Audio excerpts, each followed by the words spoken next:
स्वरूपानंद जी क्या बताते हैं देखिएगा। ये है प्रवचन प्रसून पुस्तक, प्रवचन प्रसून।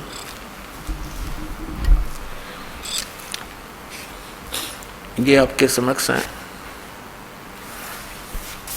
और ये कहाँ से छपी है? दंडी स्वामी स्वरूपानंद सरस्वती जी महाराज के प्रवचन है, श्री द्वारका शारदा पीठ से प्रकाशित है। प्रकाशक है स्वामी सदानंद सरस्वती, श्री शारदा पीठ द्वारका, जामनगर गुजरात, दूरभाष इतने। ये आपको दिखाई दिया था सारा।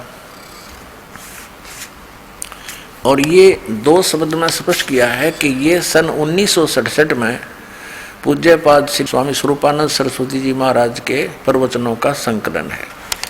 अब इसके 111 पृष्ठ पे दिखाते हैं। ये 111 पृष्ठ पे है। इन्होंने क्या बताया है कि प्रकृति त्रिगुणात्मिका होती है। 3 गुण हैं, सत्व, रज और तम। प्रकृति के 3 गुण अंतःकरण में ही भी रहते हैं, वह कर्म से घटते बढ़ते रहते हैं। ये क्या बताते हैं? प्रकृति इन 3 गुणों को कहते हैं सत्व, रजो और तम, या इनकी प्रकृति है दंडी स्वामियों की। पुण्यात्माओं, ये तो हैं इनके अपने विचार।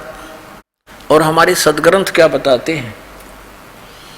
श्रीमद् भगवत गीता अध्याय नंबर 7 के और श्लोक नंबर दिखाते हैं आपको। यह है श्रीमद् भगवत गीता। इसके अनुवादक हैं जयदयाल गोविंद का। ये गीता प्रेस गोरखपुर से प्रकाशित है। इसके 7वें अध्याय का 4 और 5 श्लोक दिखाते हैं। अध्याय 7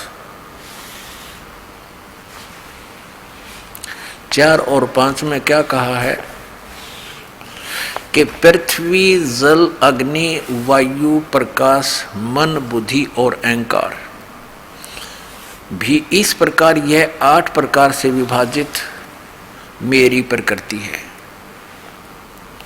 ये मेरी अपरा यानी जड़ प्रकृति है। प्रकृति क्या बताया गीता जी में? पृथ्वी यानी 5 तत्व, मन, बुद्धि और अहंकार, ये 8 प्रकार की प्रकृति है, ना कि 3 गुण की। ये तो मेरी अपरा प्रकृति है। और फिर दूसरी जो है, इस जिसे संपूर्ण जगत धारण किया जाता है, वह मेरी जीव रूपा परा अर्थात चेतन प्रकृति। ये दुर्गा के विषय में, ये भी अष्टंगी है। और ये 8 अवयवों से मिलकर प्रकृति बनती है, ना कि रजगुण, सतगुण, तमगुण से।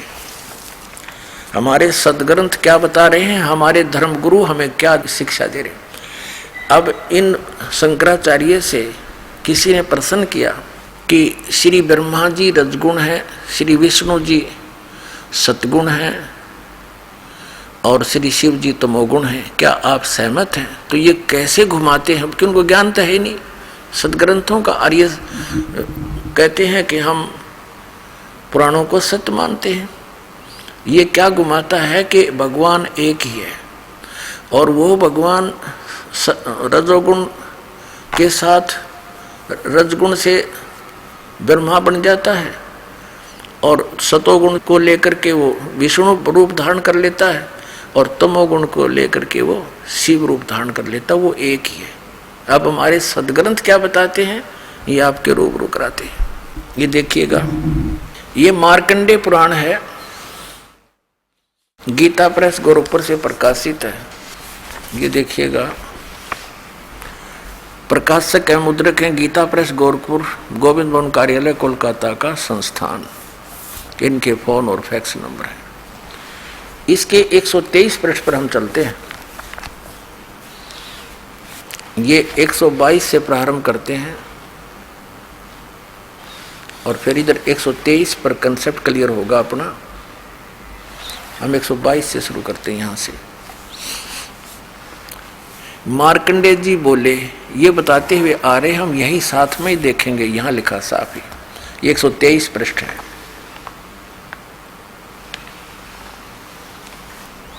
इस तरह स्वयंभू परमात्मा की 3 अवस्थाएं हैं।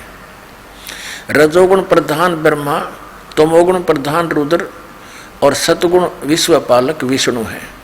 ये ही 3 देवता हैं और ये ही 3 गुण हैं।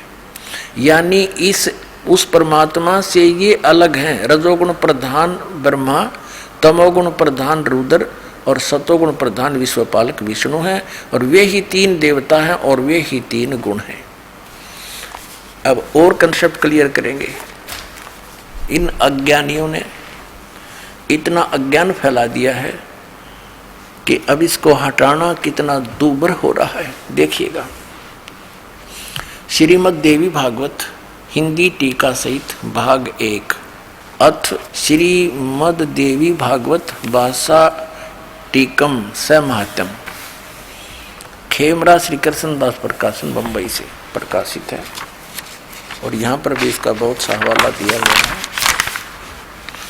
ये सारा कुछ इनका और डिटेल लिखी हुई है यहाँ पर।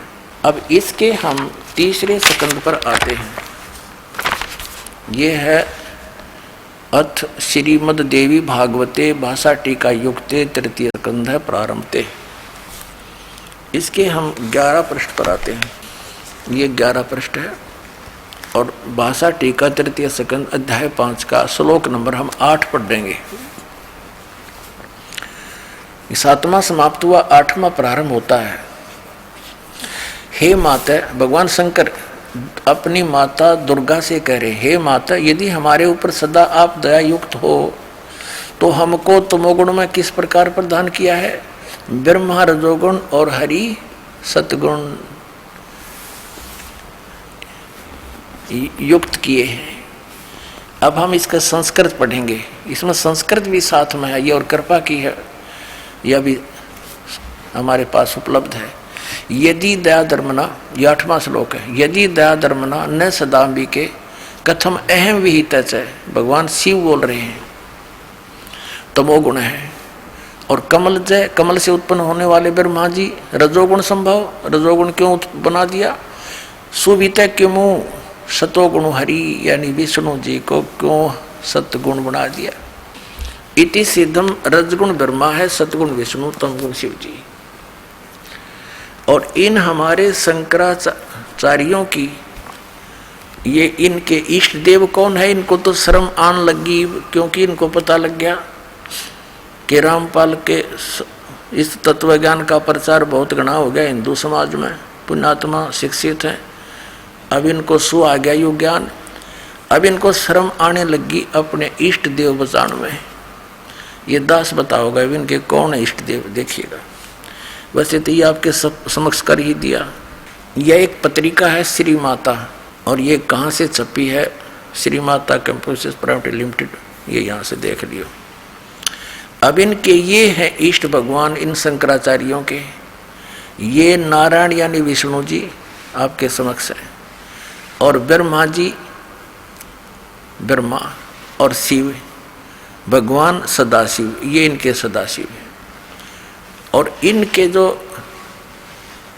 गुरु परंपरा कहाँ से चली है, इसमें स्पष्ट किया है कि नारायण से वशिष्ठ हुए, वशिष्ठ के शक्ति, शक्ति के पुत्र पराशर, पराशर के व्यास, व्यास के शुक यानी सुखदेव, उसके बाद ये गौड़पद, महंतम आदि गोविंद, ये अन्य इनके शिष्य। फिर यहाँ स्पष्ट किया इन्होंने कि ब्रह्मा जी के पुत्र, वैसे तो ब्रह्मा जी के पुत्र हैं भगवान, ये कौन है? वशिष्ठ जी, ब्रह्म ऋषि वशिष्ठ जी। वशिष्ठ जी के पुत्र हैं शक्ति, ये श्री शक्ति देव, और श्री शक्ति देव जी के पुत्र हैं श्री पराशर जी। पराशर के पुत्र हैं व्यास जी, भगवान वेद व्यास जी। तो ये इनके ये शंकराचार्यों के गुरु परंपरा है। और आखिर में ये गौड़ पदाचार्य, गोविंद भगवत पदाचार्य, और फिर ये हैं अब इनके मुख्य श्रीमद आदि शंकराचार्य, आदि शंकर। ये हो गया कंसेप्ट क्लियर। इनके देवता कौन है? और देखिएगा आगे, ये देखिएगा ये कहाँ से छपी है। शुभ आशीर्वाद किसका है इसके ऊपर? अनंत ब्रह्मांड जननी कल्याणमयी करुणामयी श्री माता समन वंदन। ये हैं अनंत विभूषित ज्योतिष पीठाधीश्वर एवं द्वारका पीठाधीश्वर जगत गुरु शंकराचार्य स्वामी स्वरूपानंद जी महाराज। ये यहाँ से ये श्री माता, ये 97वां अंक है आषाढ़ पूर्णिमा का। और कौन से सन का ये आपने देख ही लिया फर्स्ट पृष्ठ पे,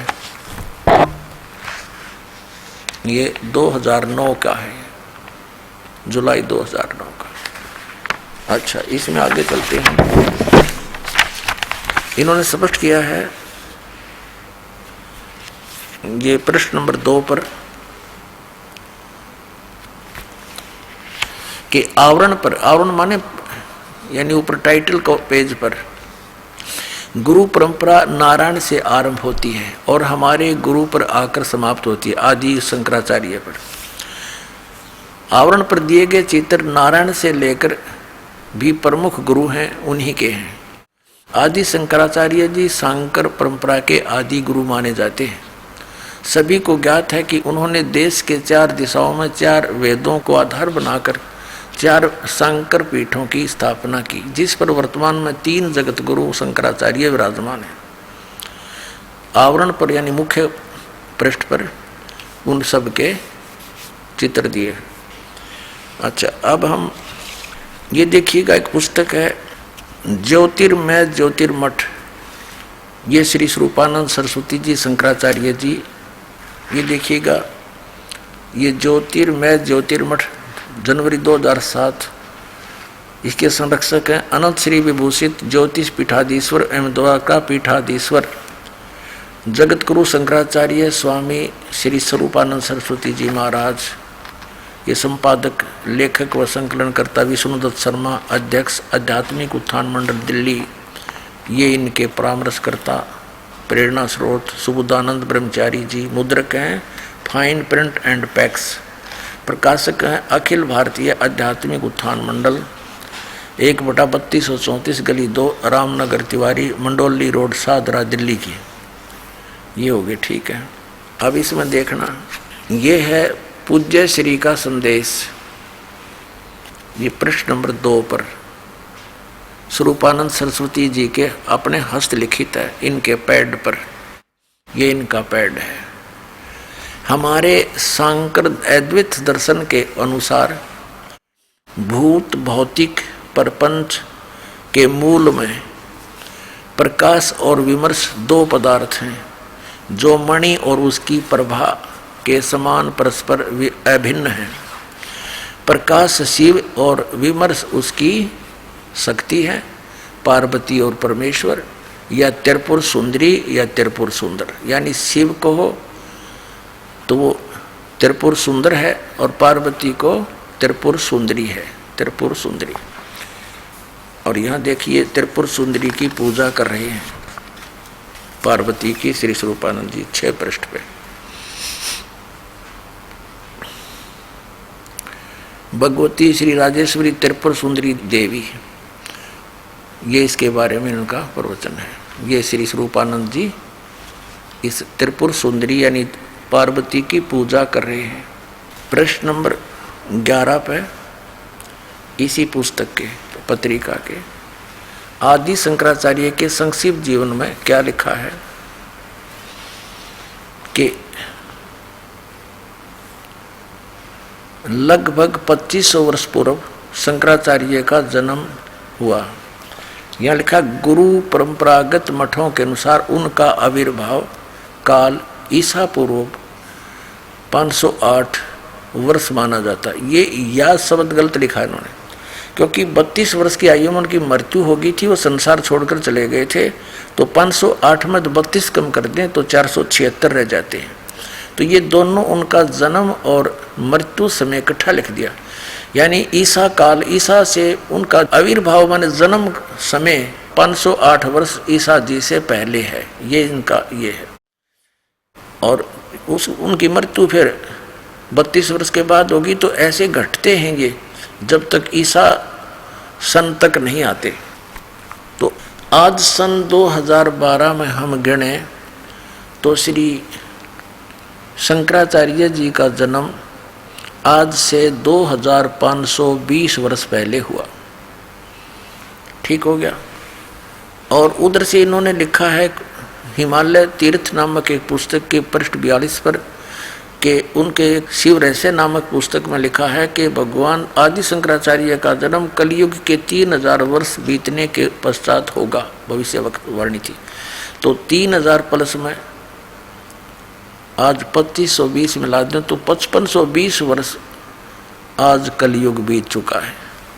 पुण्यात्माओं, इन तीनों गुणों की भक्ति यानी रजगुण ब्रह्मा, सतगुण विष्णु, तमगुण शिव जी, इन तीनों गुणों की भक्ति करने वालों को इस पवित्र श्रीमद् भगवद गीता में क्या संज्ञा दी गई है, इसकी एक झलक दिखाते हैं आपको।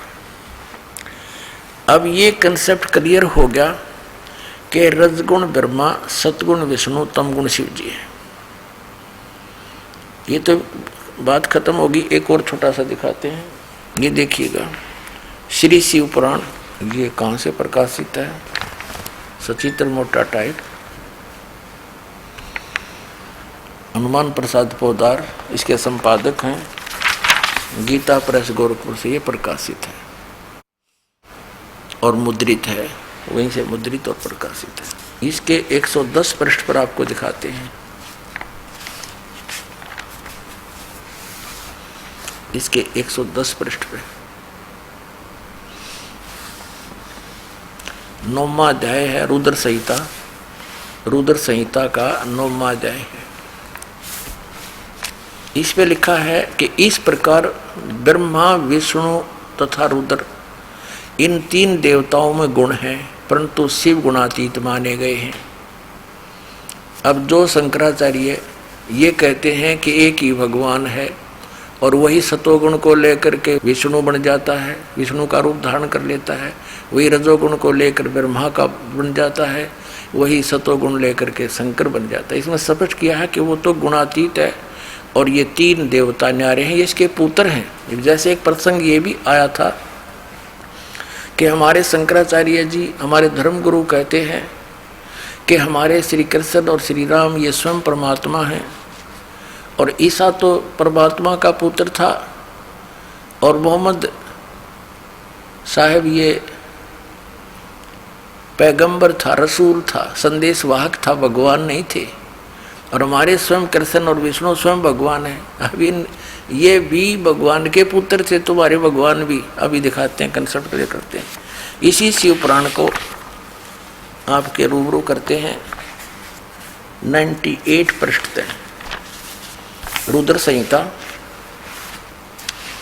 ये देखिएगा, रुद्र संहिता 98 पृष्ठ पे संक्षिप्त शिव पुराण, इसके 5वें अध्याय के लास्ट से लेते हैं, आगे क्रम बन जाता है इसका।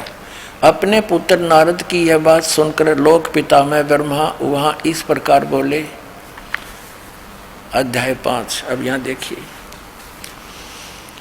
ब्रह्मा, ये 6वां अध्याय शुरू हो गया रुद्र संहिता का और ये 99 पृष्ठ पे हम पढ़ रहे हैं, 99, गीता प्रेस गोरखपुर से प्रकाशित है।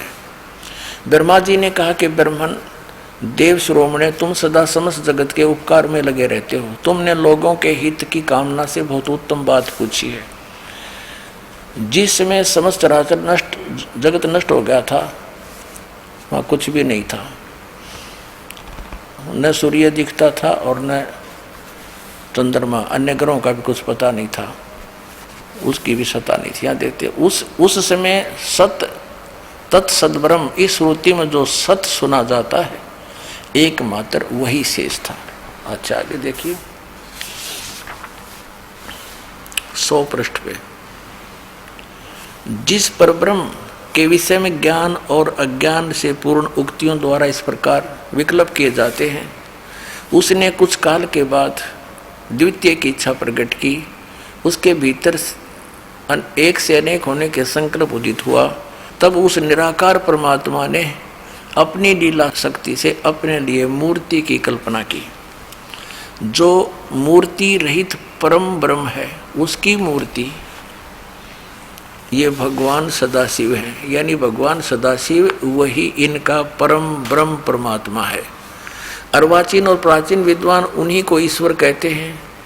उस समय एकाकी रहकर स्वेच्छानुसार विहार करने वाले उस सदाशिव ने अपने विग्रह से स्वयं ही एक स्वरूप भूता शक्ति की सृष्टि की। जो उनके अपने श्रीअंग से कभी अलग होने वाली नहीं थी। उस पराशक्ति को प्रधान प्रकृति गुणवती माया बुद्धि तत्व की जननी विकार रहित बताया गया है। वह शक्ति अंबिका कही गई है।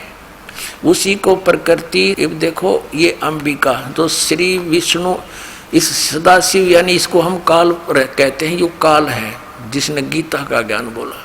ये ब्रह्मा विष्णु महेश का पिता है। इसके शरीर, इसने इस दुर्गा को खा लिया था, इसके पेट से परमात्मा निकाली थी। तो ब्रह्मा जी इस पुराण का वक्ता है, इस प्रसंग का, तो वो सच्ची अच्छी तरह समझ नहीं सका। फिर भी उसने क्या कहा है कि उन सदाशिव ने अपने विग्रह माने शरीर से स्वयं ही एक स्वरूप भूता शक्ति की सृष्टि की, जो उनके अपने श्रीअंग से कभी अलग होने वाली नहीं थी। वो जो उसके शरीर से निकली शिव जी के, वो सदाशिव यानी काल के, वो कौन थी? वह है शक्ति अंबिका कही गई है। उसी को प्रकृति सर्वेश्वरी और त्रिदेव जननी ब्रह्मा विष्णु महेश की उत्पन्न करने वाली नित्ता और मूल कारण भी कहते हैं।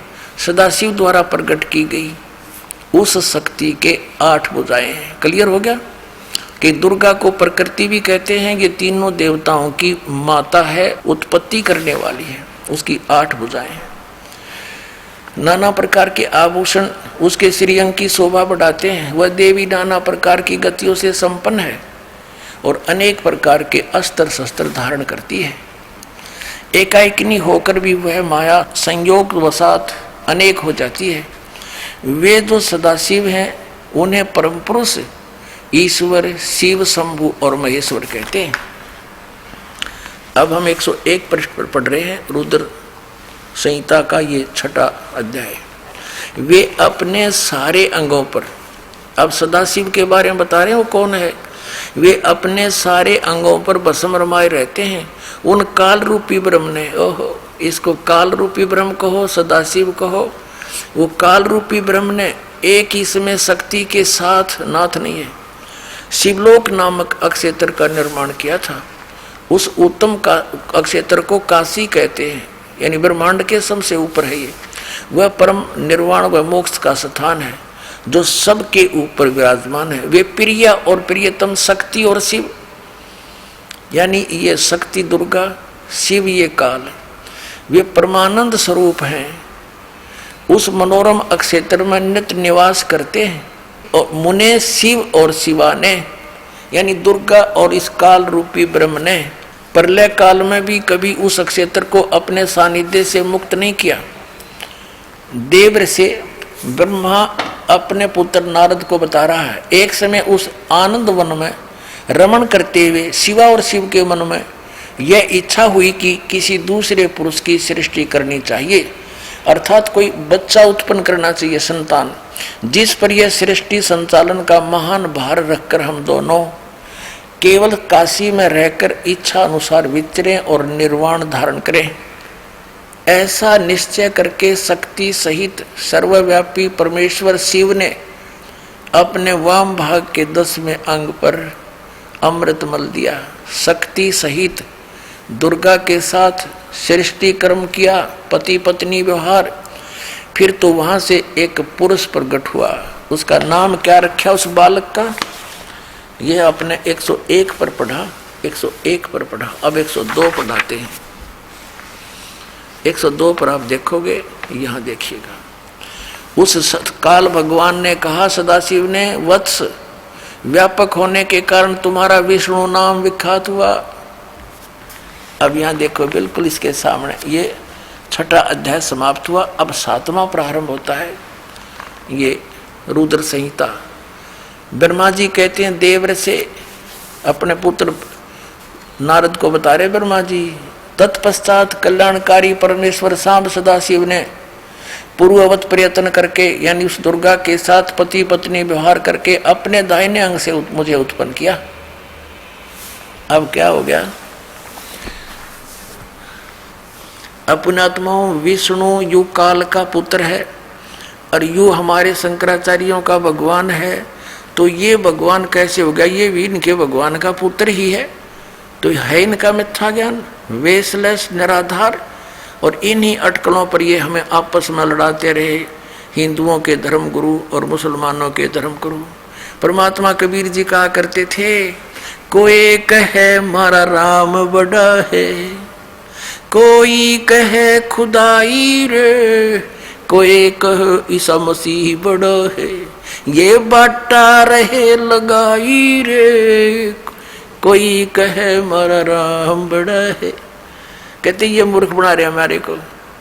अब ना इन हिंदुओं के धर्म गुरुओं को अपने सदग्रंथों का ज्ञान और नहीं मुसलमानों के धर्म गुरुओं को अपने उस पवित्रों का सदग्रंथों का ज्ञान।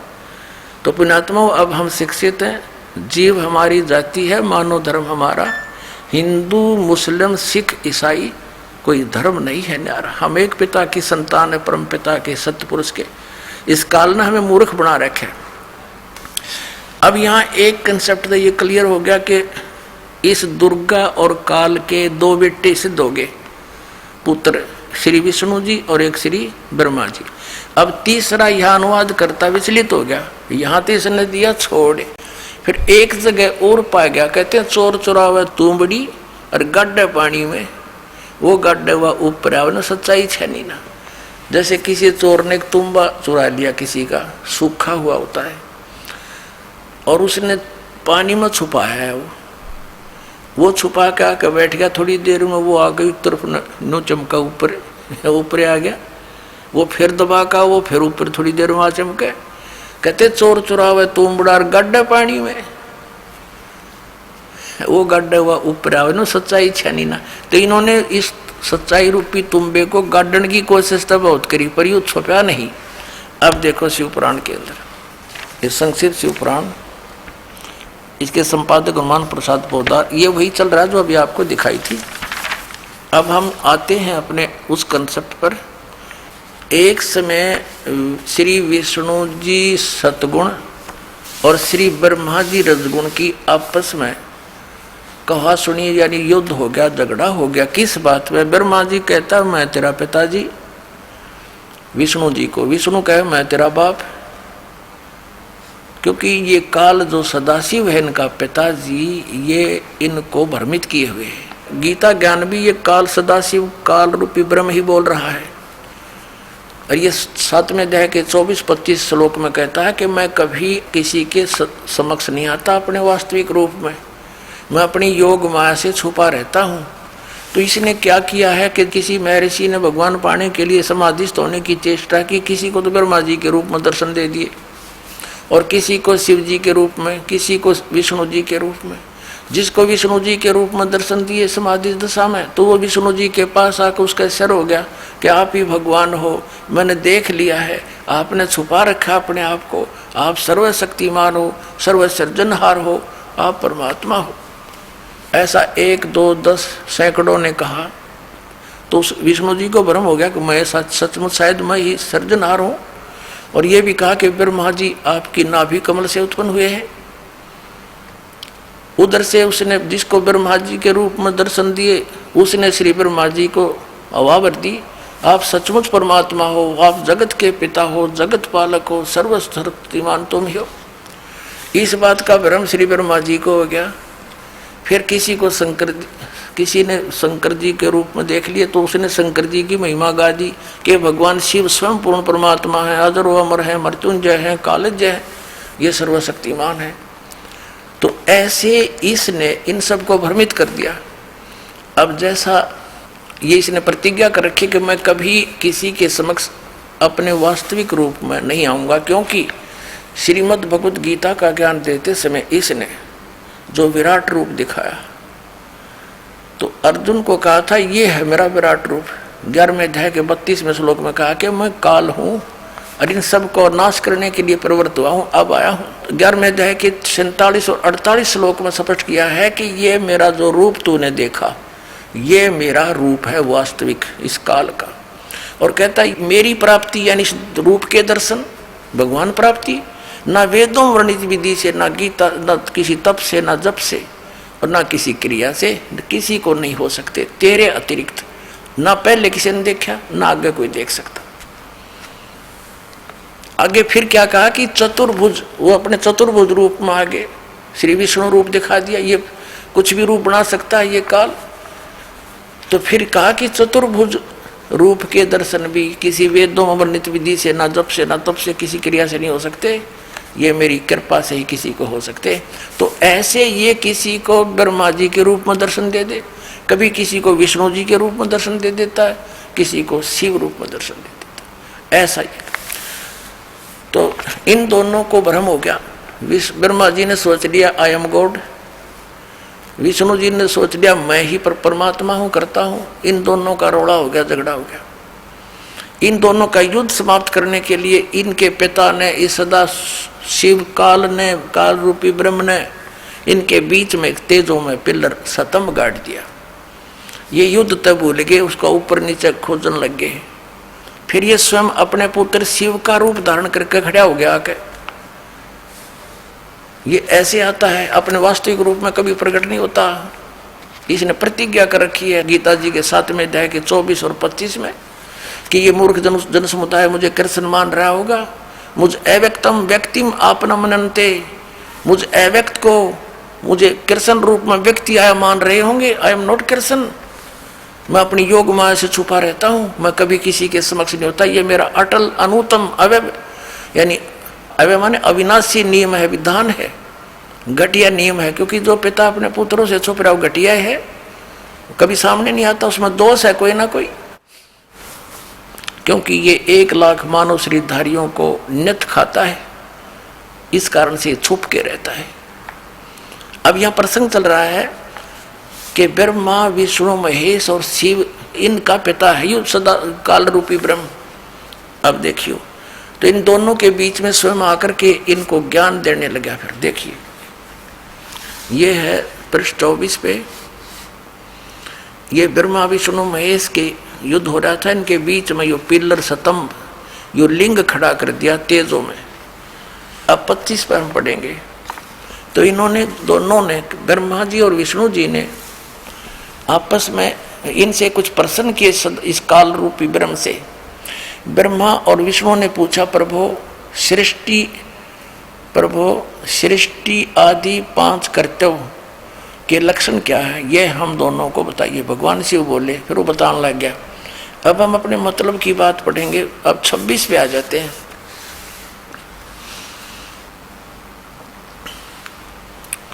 अब ये काल रूपी ब्रह्म विष्णु और ब्रह्मा को कहता, पुत्रो, हे मेरे पुत्रों, मेरे बेटो, तुम दोनों ने तपस्या करके प्रसन्न हुए मुझ परमेश्वर से सृष्टि और सतीथि नामक 2 कृत प्राप्त किए।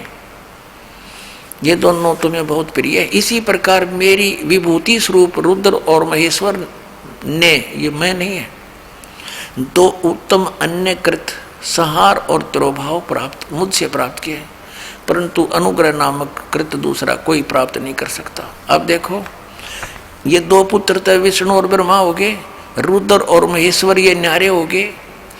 ब्रह्मा और विष्णु ने तो सृष्टि और सतीथि नामक 2 जॉब दे रखी, इसने 2 विभाग दे दिए। और रुद्र और महेश्वर ये 4, इनसे अलग है ये वक्ता, ये इनका पिता है। अब हम यहाँ इतना स्पष्ट करना चाहते हैं। अब यहाँ इसने इनको ये भी कहा कि तुम भगवान नहीं हो, तुम भगवान नहीं हो। देखिए, ये तो केवल हिंदी वाली, देखिए अपने गीता प्रेस गोरखपुर से प्रकाशित पवित्र शिव पुराण। अब जिसमें संस्कृत भी विद्यमान है वो आपके रूबरू कराते हैं पवित्र शिव पुराण। ये क्या बताते हैं? शिव महापुराण हिंदी टीका सहित भाग 1, श्री शिव महापुराण, विधि अवरिधि पंडित ज्वाला प्रसाद जी मिस्र कृत हिंदी टीका सहित, खेमरा श्री कृष्ण दास प्रकाशन बम्बई, ये यहाँ मुंबई यहाँ से छपी। और वो डिटेल लिखी यहाँ पर खेमचंद कृष्ण दास की, ये सारी डिटेल इस पर, ये कहाँ से मुद्रिक प्रकाशक ये हैं इनके। अब इसके हम आते हैं ये 11 पृष्ठ पे, विद्वेश्वर संहिता, वो भी विद्वेश्वर संहिता हमने पढ़ी 11 पे। विद्वेश्वर संहिता भाग 1 अध्याय 6 का। यहाँ पर नंदीकेश्वर बोले,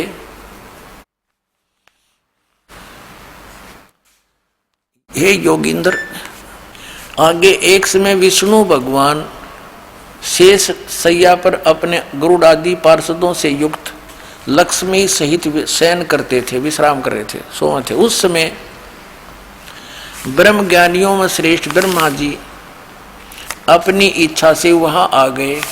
सब प्रकार सुंदर सेज पर शयन करते हुए कमल लोचन विष्णु जी से पूछने लगे। ये ब्रह्म ज्ञानियों में श्रेष्ठ है, ब्रह्मा जी बताया इन्होंने। तुम कौन हो? विष्णु जी से पूछ रहे तुम कौन हो? मुझे देखकर अभिमानी पुरुष के समान शयन करते हो। हे वत्स, हे बेटा उठो, देखो मैं तुम्हारा स्वामी आया हूं। ब्रह्मा जी कह रहे हैं विष्णु जी को, आए हुए गुरु को देख जो अभिमान करता है उस द्रोही मूड का प्रायश्चित होना उचित है। यह सुनकर विष्णु के अंतर में तो छो उठा, क्रोध हुआ, परंतु बाहर से शांत रहे और बोले बेटा वत्स, तुम्हारा मंगल हो, बैठो, इस आसन पर विराजो। इस समय तुम्हारा नेत्र कुटीर और मुख वक्र क्यों हो गया, यानी बांगा मुंह क्यों कर रहा है तू? ब्रह्मा जी बोले हे वत्स विष्णु, हे बेटा विष्णु, तुमको समय के प्रभाव से अभिमान है। हे पुत्र, मैं तुम्हारा रक्षक और जगत का पितामह हूँ। विष्णु जी बोले ये सब जगत मुझ में स्थित है, तुम चोर के समान किस प्रकार अपना कहते हो? तुम मेरी नाभि कमल से उत्पन्न हुए हो, इससे मेरे पुत्र हो, मुझे पुत्र कहना व्यर्था है। नंदीकेश्वर बोले इस प्रकार ब्रह्मा और विष्णु दोनों ही रजोगुण से मुक्त होकर विवाद करने लगे। मैं श्रेष्ठ हूं, मैं स्वामी हूं, ऐसा कहकर एक दूसरे को मारने की इच्छा से युद्ध करने में उत्सुक हुए। तब संपूर्ण देवता विमानों में बैठकर उस महा अद्भुत युद्ध को देखने चले आए और आकाश में उनके ऊपर फूल बरसाने लगे। वाहे देवताओं, हे भगवान, ये हमारे देवता, ये ब्रह्मा विष्णु तो कटका मरण हो रहे हैं और ये फूल बरसाओ, शाबाश कर दो काम। अरे देवताओं के काम है ये, देवताओं के ये लक्षण होते हैं। दो भाई लड़ रहे हों, बीच बिचाला करवावे, छुटवावे उनको, उनका कंप्रोमाइज करवावे। और हमारे देव जी, ये देवता हमारे फूल बरसाने के, शाबाश मरो लड़के। अब हम अपने प्रसंग पर आते हैं कि फिर ये जब आपस में झगड़ रहे थे, इनके बीच में इसने सतम खड़ा कर दिया, ये स्वयं आ गया। फिर ये क्या कहता है इनका बाप, पिताजी, काल, सदा ब्रह्म रूपी काल। हम संक्षिप्त सा लेते हैं, ज्यादा आगे नहीं जाएंगे। अब देखिएगा इसके 17 पृष्ठ पर विद्वेश्वर संहिता, पहले हमने 11-12 पृष्ठ पढ़ा, अब 17 पर आ गए हम। विद्वेश्वर संहिता भाग 1 अध्याय 9 है ये। अब यहाँ क्या बताया है कि फिर वो नंदीकेश्वर बोले इस प्रकार, आगे बताता है कि उन दोनों की अज्ञानता और वैर को दूर करने के अर्थ दोनों से कहा उस इनके पिताजी ने कि मेरे सकल और निष्कल ये दो वेद से दो रूप हैं, परंतु और ईश्वर नहीं, इस कारण उनके दो रूप नहीं हो सकते। पहला सतम रूप और पीछे मूर्तिमान रूप धारण किया है, इसमें ब्रह्म रूप निष्कल है, वो निसकल, यानी वो सतम खड़ा करा पिलर हो तनों का, वो तो मेरा निष्कल निराकार रूप है। और ईश्वर रूप सगुण है, मैं खड़ा हूं ना, ये मेरा सगुण रूप है। मेरे ये दोनों रूप सिद्ध हैं, दूसरे किसी के नहीं। अब यहाँ हो सकती, इस कारण तुम दोनों को अथवा दूसरों को ईश्वरत्व की प्राप्ति नहीं हो सकती। तुमने जो अब अज्ञानता से अपने को ईश माना, ये बड़ा ही अद्भुत हुआ। उसके दूर करने को ही मैं रण स्थान में आया हूं। अब ये इनका पिता कह रहा है कि तुम यू आर नॉट गॉड, तुमने जो अज्ञान से अपने को ईश यानी भगवान मान लिया, ये बहुत अचरज हो गया, तुमने बहुत गलत कर दिया। अब तुम्हारी बुद्धि ठिकाने करने के लिए मैं आया हूं, दूर करने के लिए रण स्थान में आया हूं। अब तुम अपना अभिमान त्याग कर मुझ ईश्वर में अपनी बुद्धि लगाओ। मेरे प्रसाद से लोक में सब अर्थ प्रकाश करते हैं। अब देखो ये कहता है जगत का वर्धक होने से मैं ब्रह्म हूँ, इस तरह इसने अपनी फिर आगे महिमा बनाई है अपना आत्माओं। अब फिर 18 पृष्ठ पर देखिएगा। अब कति कंसेप्ट क्लियर करना पड़ेगा ना, या फिर बात रह जाएगी। 10वां अध्याय 9वां या समाप्त हो जाता है। इति श्री शिव महापुराणे विद्वेश्वर संहिता भाषा टीकायाम 9वां अध्याय इति हो गया, यहाँ समाप्त हुआ। अब यहाँ स्टार्ट हो गया 10वां।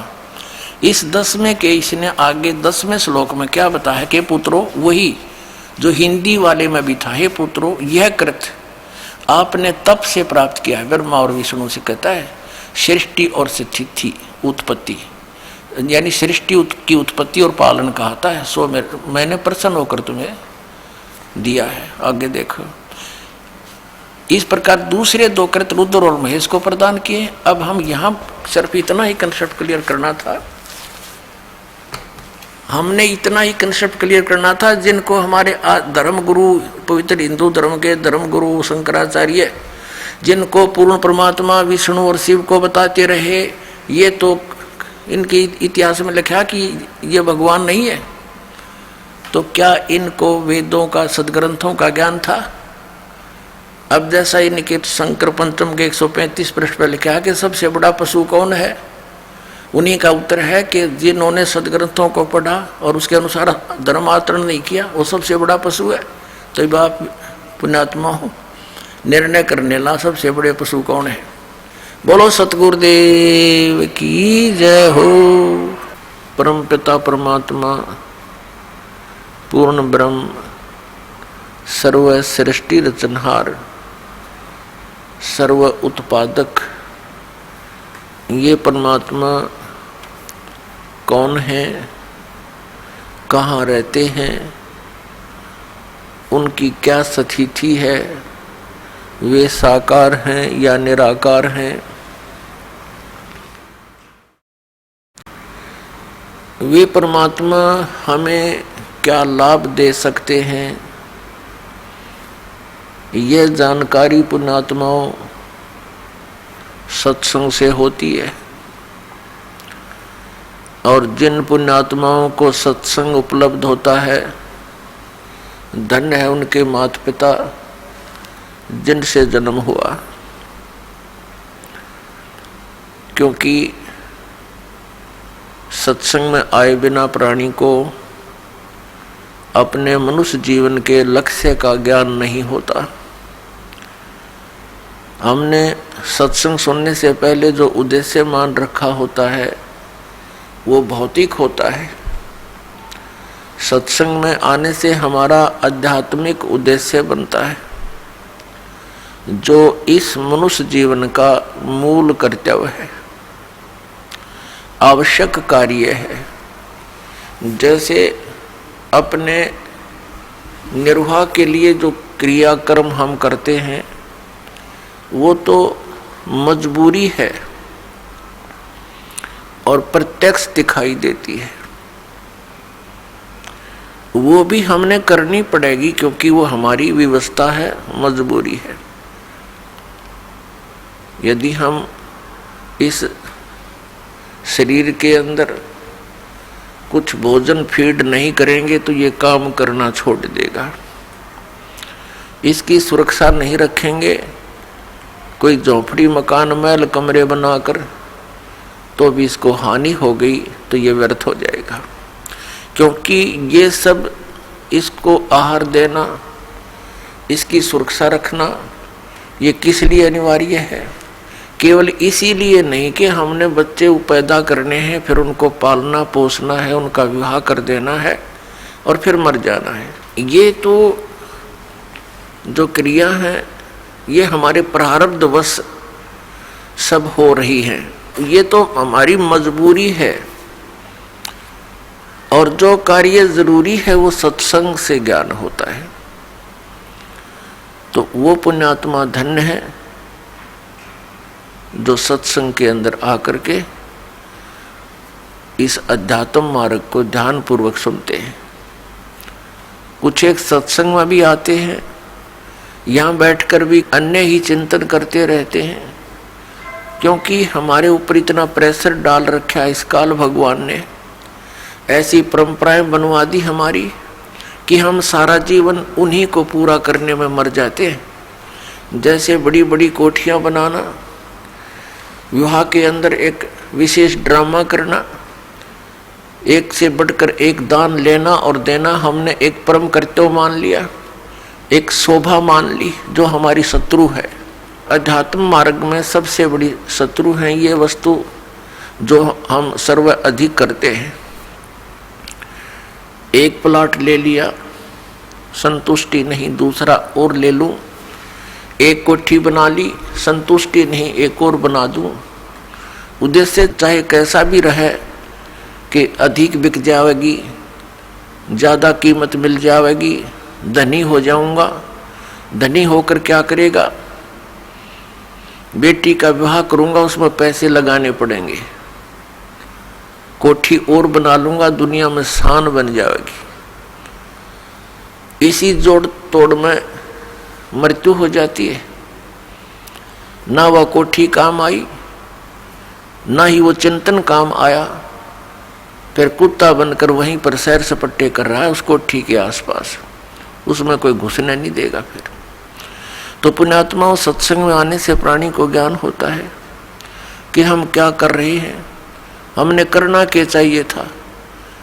तो फिर हमारी दिशा बदल जाएगी, और दिशा बदलने के बाद फिर हम उस क्रिया को करेंगे जो मनुष्य जीवन की आवश्यक है। इसके साथ साथ जो निर्वाह के लिए कर्म है वो भी करेंगे, ये अनिवार्य है। वो हमारा एक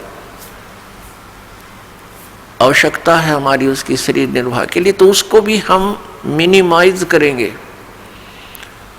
तभी हम भक्ति कर पाएंगे। बच्चों का विवाह भगवान ने करके भेजा होता है, ये आपकी भूल है कि हम ही उसका संयोग जोड़ते हैं। एक पुत्री के वर खोजने के लिए 3-3, 4-4 वर्ष भटकता रहता है व्यक्ति, और जब समय आता है परमात्मा अपने आप संयोग जोड़ देता है। तो उसके बाद फिर ड्रामाबाजी हमारी रह जाती है। पता नहीं क्या क्या उसके उपलक्ष्य में हम 36 फंड करते हैं, कहीं डीजे बजाते हैं, पता नहीं क्या क्या सामान खरीद के दिखाना, लोग दिखावा, फ्रिज है, कूलर है, फलाना है, दकड़ा है, मशीन है, और वो आगे सारा कति काम नहीं आती। 20 वर्ष तक पड़ी पड़ी जरे वहां पर। तो कहने का भाव ये हमने कम करना है। परमात्मा से जोड़ दो अपने बेटा और बेटियों को। जिसके साथ भगवान हो गया फिर उसको कमी काहे की रहेगी। हमारा विश्वास उठ चुका है भगवान से, क्योंकि हम शास्त्र विधि को त्याग कर मनमाना आचरण करते रहे, जिस कारण से भगवान से मिलने वाली जो सहायता थी वो हमें प्राप्त नहीं हुई। भगवान की भक्ति करते करते भी हम ज्यों के त्यों बने रहे। आपदाएं आती रही, निर्धन होते चले गए, व्यवसायों में घाटे बनते चले गए, भगवान से आस्था हट गई। एक जगह गए, दूसरी जगह गए, वहाँ भी बात नहीं बनी, तीसरी जगह गए, चौथी जगह गए, नहीं बात बनी, तो अंत में हम नास्तिक हो जाते हैं कि भगवान है ही नहीं। तो पुण्यात्माओं, ये सत्संग विश्व के अंदर जो बरवाला आश्रम के अंदर है, ये सत्संग कहीं पर नहीं है। ये अभिमान नहीं, ये यथार्थ ज्ञान जानना, क्योंकि ये वो ज्ञान है जो परमात्मा ने स्वयं आकर बोला है, जिसको सूक्ष्म वेद कहा है, जो 5वां वेद है। इस 5वें वेद के अंदर ये ऑल इन वन है। ये 5वां वेद जो है ये ऑल इन वन है, और उसी के सहयोगी ग्रंथ जो हैं, इस 5वें वेद के सहयोगी ग्रंथ हैं, वो उन महापुरुषों की अमर वाणी जिनको भगवान मिले। पुण्यात्माओं, हम अध्यात्म मार्ग के यदि भूत के विषय में विचार करें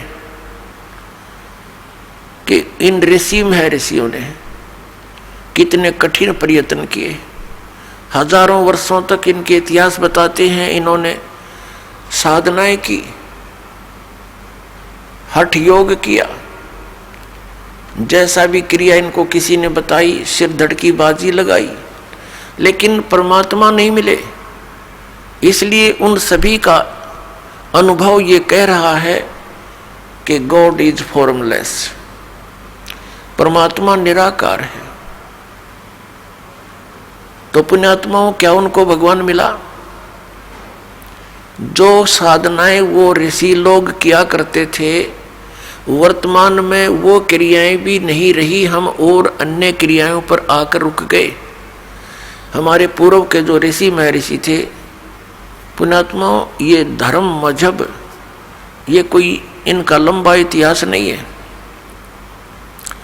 2520 वर्ष पूर्व, 2520 वर्ष पूर्व आदि शंकराचार्य जी का जन्म हुआ सन 2012 से।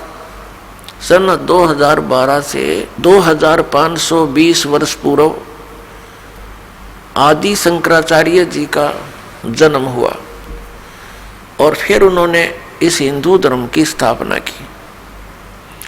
उसके बाद आज से 2020 वर्ष पूर्व ईसाई धर्म का उत्थान हुआ ईसा मसीह जी के द्वारा, और मुसलमान धर्म का ईसा जी के 600 वर्ष बाद लगभग, यानी 1400 वर्ष इस मुसलमान धर्म को बने हुए हैं।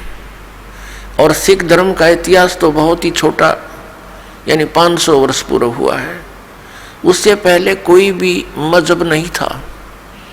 अब ये मजहब क्यों बने, ये जनसाधारण के बस की बात नहीं, इस षड्यंत्र को कोई समझ सके।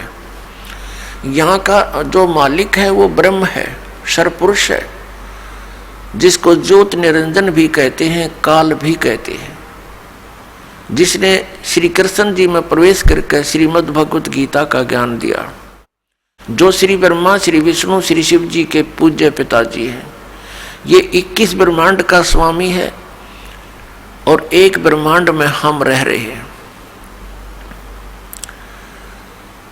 इसने परमात्मा को ना पहचान कर, क्योंकि भगवान अन्य रूप में आए हुए थे, कबीर देव, कबीर साहब, अपने पुत्र जोगजीत के रूप में।